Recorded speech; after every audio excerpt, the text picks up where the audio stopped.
Mahana isan'andro fandaharana atolotry ny fikambanan'ny mpiara-mamaky ny baiboly eto Madagasikara.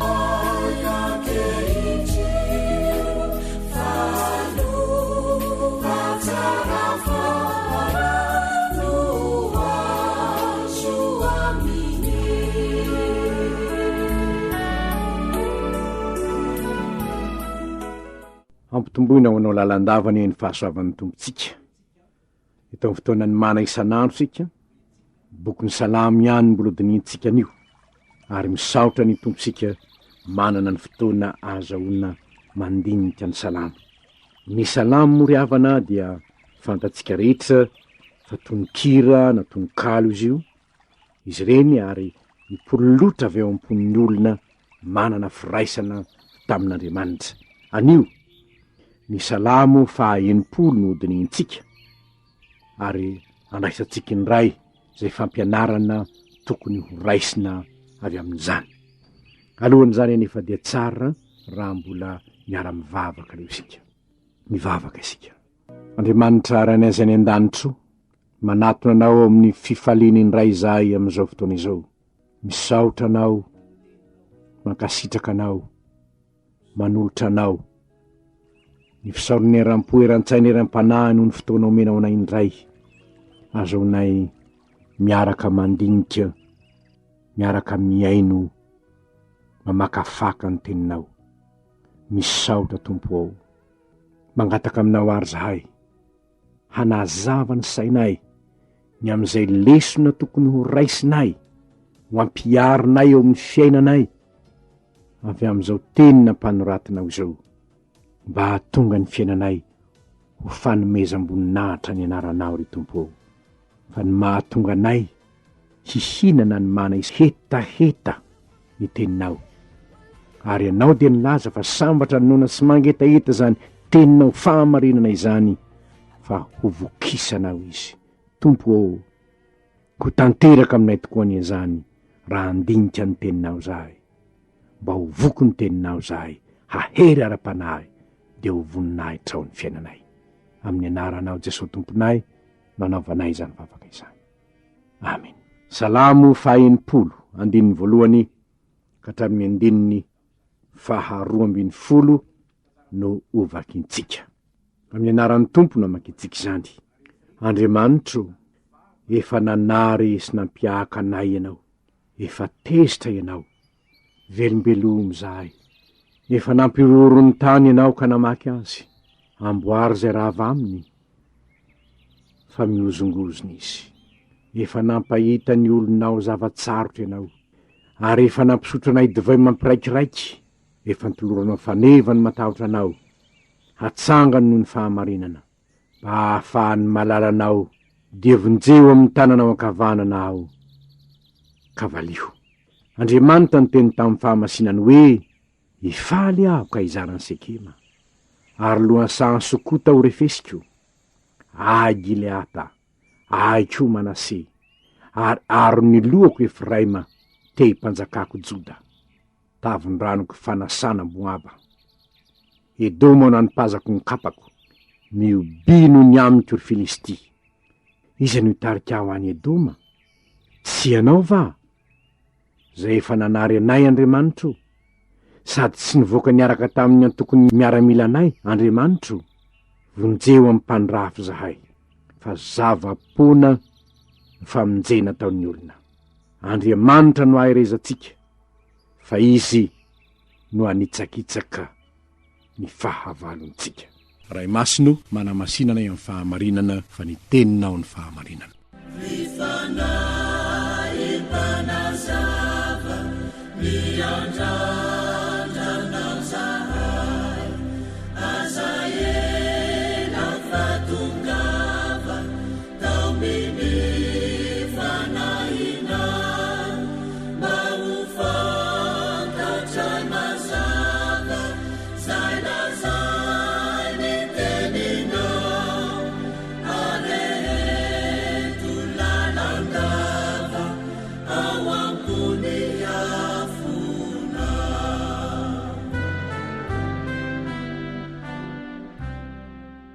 Zao salamo izao araka ny fandiniana azy dia voalaza hoe salamy nataon'ny Davida ho fampianarana n'inona?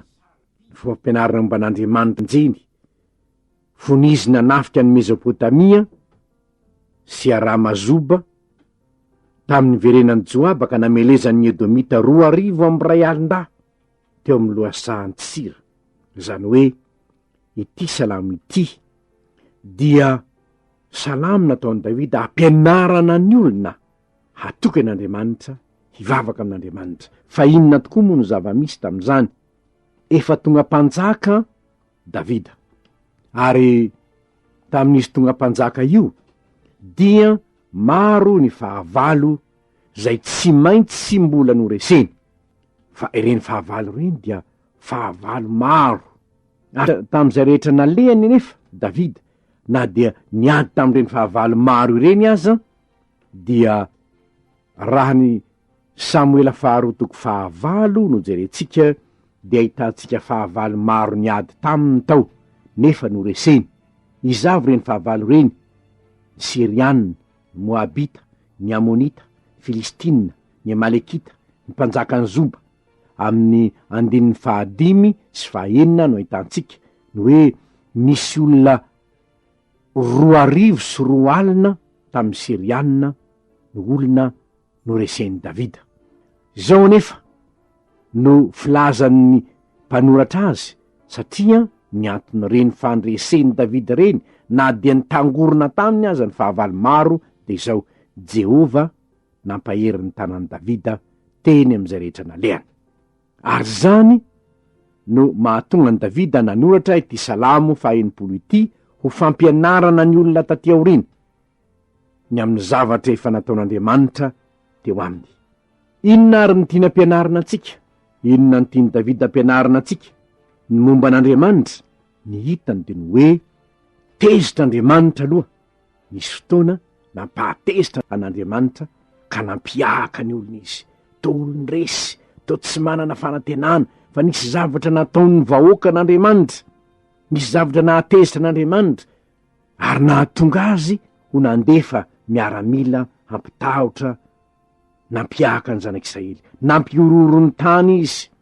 Ny 2, nampiororo ny tany ianao. Ny 4, nampahita ny olonao zavatsarotra ianao.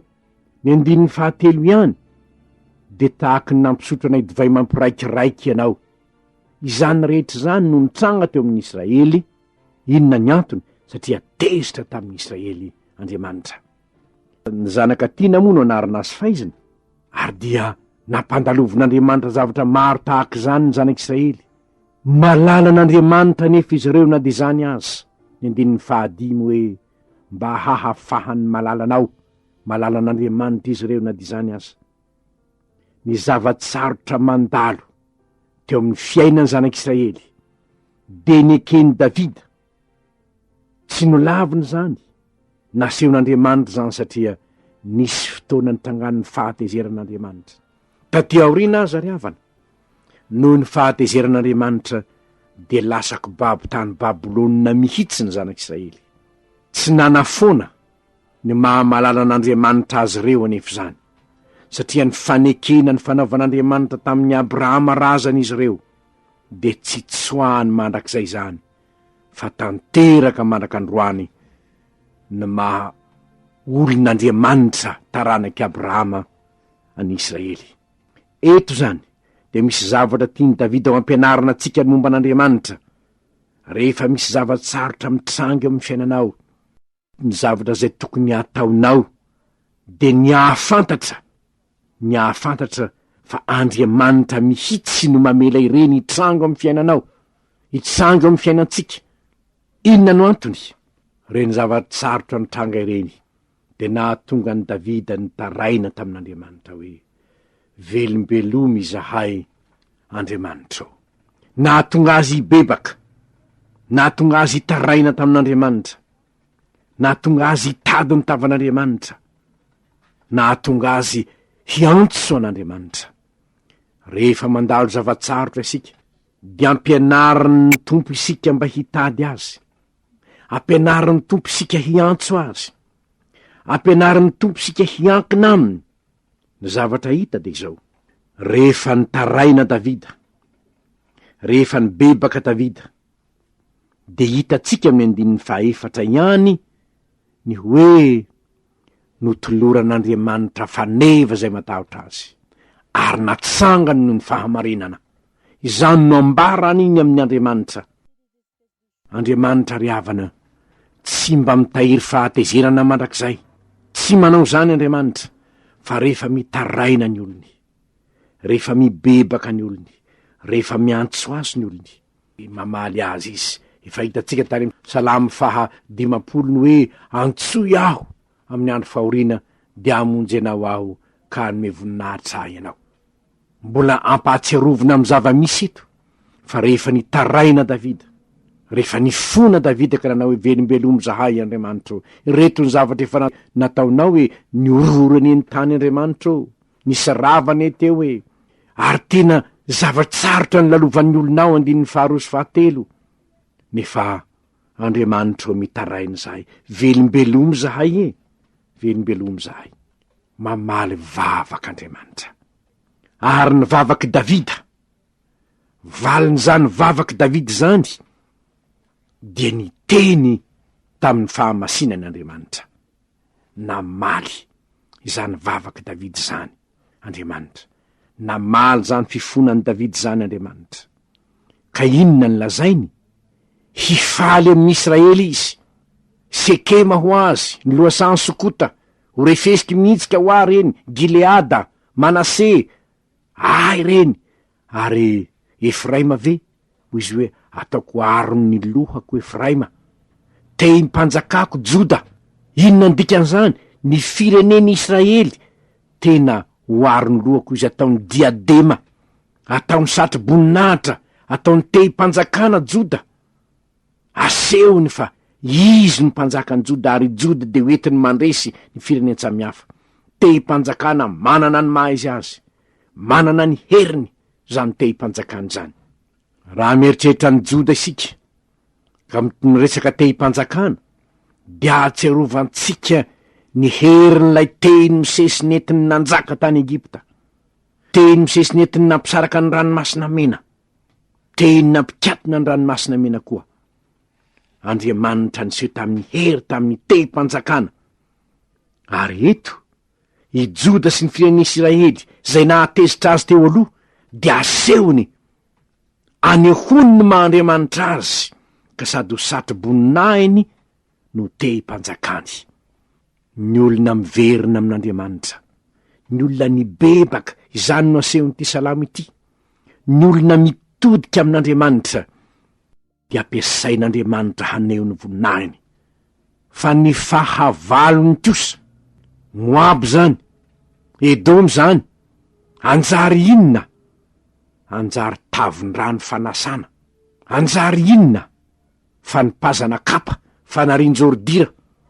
Zany no ataon'Andriamanitra zay mitsangana ho fahavalony vahoakany.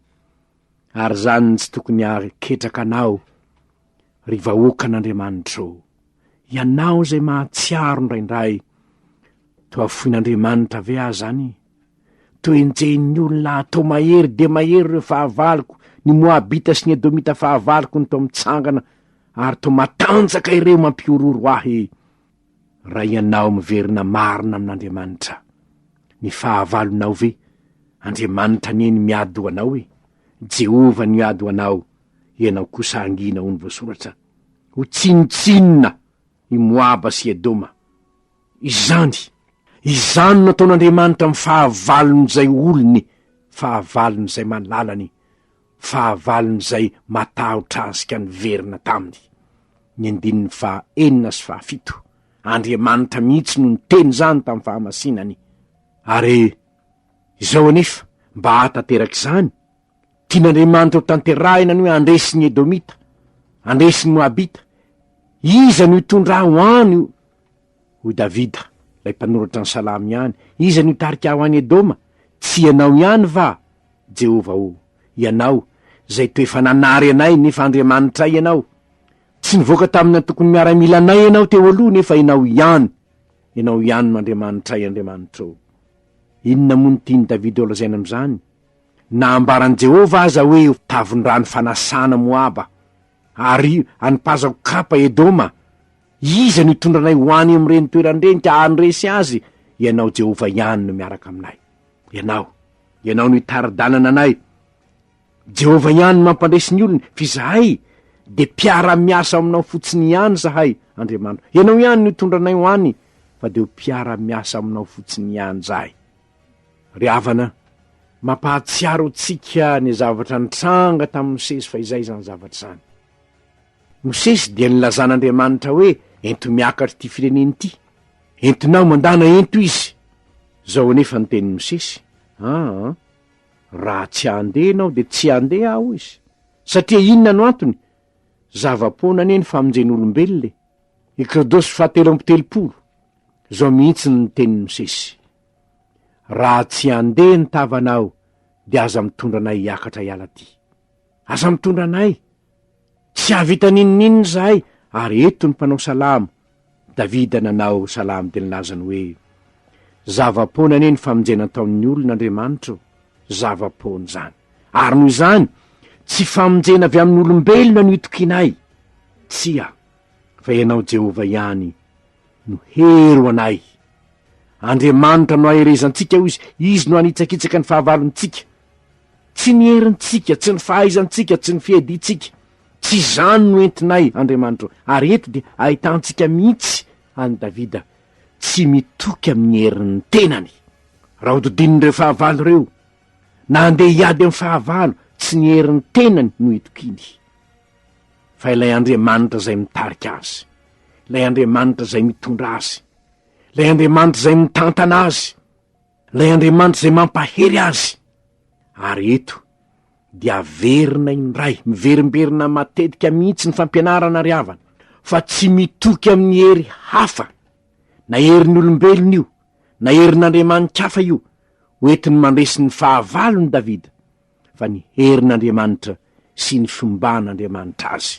Raha ny olon-kafa manko de fantatry Davida fa mitoky amin'ny zavatra hafa izy.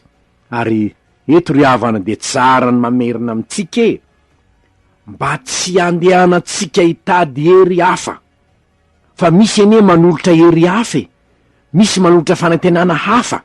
Isan'andro de hoe zao ranona ny mpiaro anao, ity ndray ny mpiaro anao anio. Isan'andro jereo ny vintanao any amin'ny horoscope. Isan'andro de mivoaka ihany hoe aty ny misy olona afaka mamany olanao rehetra. De miantso ny olona izy, na ny kristianina azy, antsono amin'izany. Ianao raha te hahafantatra ny Andriamanitra Davida ianao, de manaova tahaka ny Davida. Aza mandeha maka'ireny manao azy ho mpamaha olana anao reny, nefa fahavalon'Andriamanitra ireny, satria tsy araka ny tenin'Andriamanitra no andehananao any. Ary zay rehetra milaza ny ho fanavotana anao, Davida de milaza hoe zava-poana ny famonjena taon'ny olona. Mariny zany ry havana. Fa na de ny dokotera kristianina aza milaza hoe zahay de mitsabo ihany, fa Jesosy ny manasitrana. Manaiky zany izy. Zay everina io famonjena anareo ny dokotera kristianina, de zava-poana ihany raha tsy Jehova no mitahy azy. Ry havana, zany ary ny fampianarana nentiny Davida ho antsika tam'izao salamo fa 90 izao. Maro be ny fahavalo manodidina azy, no reseny reo, kanefa tsy noho ny herin'ny tenany, fa noho ny finoany, ny fahatokinan'Andriamanitra ka nahatonga azy hivavaka. Reto ary ny fampianarana omena antsika tsoahana avy am'izao salamo zao. Ny voalohany, rehefa mandalo zavatsarotra ianao, de tsarovy fa lalana entin'Andriamanitra hampahatsiaro tenanao zany. Na hibebanao satria mety ho nisy fahotana nataonao, hitarainanao famonjena amin'Andriamanitra, mba tsy hitokinao amin'ny herin'ny tenanao intsony, na koa zavatsarotra velan'Andriamanitra handalo eo aminao, mba hanehoany fa malalany ianao, hanehoany fa manolotra faneva hoan'izay matahotra azy Jehova, hoy ny 4 sy 5. Zavatsarotra ihany koa, de mitarika anao hoe ivavaka sy hitaraina amin'Andriamanitra. Angamba somary nanadino an'Andriamanitra ianao fa nandeha ho azy ny fiainana, de nisy zavatsarotra nampandalovin'Andriamanitra mba hahatonga anao ahatsiaro tena hoe mila miverina amin'Andriamanitra, mila mivavaka, mila mitaraina aho. Ny anankiray koa, zavatsarotra mety mandalo anao de tokony hitarika anao hahatoky sy hiankina amin'ny famonjen'Andriamanitra ihany, fa tsy hiankina amin'ny herin'olombelona sy ny famonjen'olombelona. Hitoky amin'Andriamanitra, hiantehitra amin'Andriamanitra. Nefa koa fampianarana anao hiara-miasa amin'Andriamanitra, lay loharano mpamonjena, loharano mpandresena, anekenao ho entin'Andriamanitra, anekenao ho tarihin'Andriamanitra am'izay ady etrenao, am'izay zavatsarotra mahazo anao, anekenao no tarihin'Andriamanitra, tsy andeha amin'ny herin'ny tenanao intsony ianao, na ho tarihin'ny hery hafa na filozofia hafa na tolotsaina hafa, fa Andriamanitra no tarika anao. Iza no tondra ho Davida, iza no tarika ianao Andriamanitra o, ianao. 7:7. Ary ny farany ampianatra anao ahatoky, fa ireo fahavalonao ireo tsy miady rery ianao, fa Jehova Andriamanitrao no herinao. 8:12. Ary izy no hiady hanitsakitsaka ny fahavalonao, izy no hampandresy anao, tsy ny herin'ny tenanao, tsy ny soavalinao, tsy ny ramevanao, tsy ny volanao, tsy ny arenao no hiady amin'ny fahavalonao, fa ny fahatokinao an'Andriamanitra de mahatonga an'Andriamanitra ilaza hoe raha mihaino ny feoko ianao de ho fahavalon'ny fahavalonao aho, ary ho rafiny rafinao. Noho izany ry havana, na inona zavatsaro mety ho atrenao, mety am'izao fotoana izao zany, na mety amin'ny ho avy zany, zao ihany no afatra omenanao. Aoka hifikitra amin'Andriamanitra ianao, aoka hitaraina tahaka ny nataon'i Davida ianao, aoka hatoky ny tompo ianao, de toky ny tompo ianao, de ho hitanao ny voninahitr'Andriamanitra. Raha mino ianao de ho hitanao ny voninahitr'Andriamanitra. Ary noho izany, aoka ny fiainan'ny Davida no fiainanao, tory lalana nasehon'ny Davida no aoka harahinao, ary aoka ho Andriamanitra irery, izy irery no tokinao, harahinao. Fomba ahoana moa? Amin'ny fahafantaranao ny teniny, tsisy nahita an'Andriamanitra ane, saingy zao ny teniny ny manambara ny momba azy, ary ao amin'izany teniny zany no ampianarany ianao, ny iarahanao mandeha aminy. Fa rehefa zany no ataonao, sambatra ianao zay miaino ny tenin'Andriamanitra, sambatra ianao zay tsy matoky herin'olombelona, fa Jehova no itokinao, satria homen'Andriamanitra anao ny fanevany, ary asehon'Andriamanitra aminao ny fahamarinany, ataony miariary eo anatrehan'ny mpiarabelona aminao, fa malalany ianao, hovonjeny ianao, lovany ianao, ary ao amin'i Kristy Jesosy moa manjary zanany ianao, ary de ho tanterahiny aminao no hoe ny zanako sy ny asan'ny tanako andraikitro zany. Iny indray ny toko tadiavinao, raha ilay Andriamanitra nahary sao tontolo sao no miteny aminao hoe aza matahotra ianao ary aza mierikerika foana, fa izaho no Andriamanitrao. Hatoky ny ianao anio, hiatrika ny andro, hiatrika ny zavatra rehetra, satria miara mandeha amin'ny tompo ianao. Ho azy any ny voninahitra, ivavakisika. Andriamanitro, misaotranao zay fa na de nao didiny mpahavaly maro aza Davida noho ny zava-nisy teo amin'ny fiainany, rehefa nitodika taminao izy, nivavaka taminao izy, nataonao mpandresy izy, nifalianao Israely. Misaotranao zay fa ho anaiky ho ane zany, na inona zavatra mitranga amin'ny fiainanay, ampianaro zay atoky anao tahaka ny Davida, ay mitaraina aminao tahaka ny Davida, mba azahoanao mifaly ao amin'ny fiainanay. Andriamanitro, nirina indrindre mba ho fiainana mampifaly anao Andriamanitra ny fiainanay, ny fitondrantenanay, ny fahatokinay, ny finonay, ny fiarahanay miasa aminao, fa izany no akasitrahanay. Andriamanitro, ary raha tsy mahay manao zany zay, ampianaro ampianaro meo miara-miasa aminao dia ho voninahitra sy anaranao any ny fiainanay manontolo amin'ny anaran'i Jesosy tomponay iray eo nanaovanay izany vavaka izany. Amen.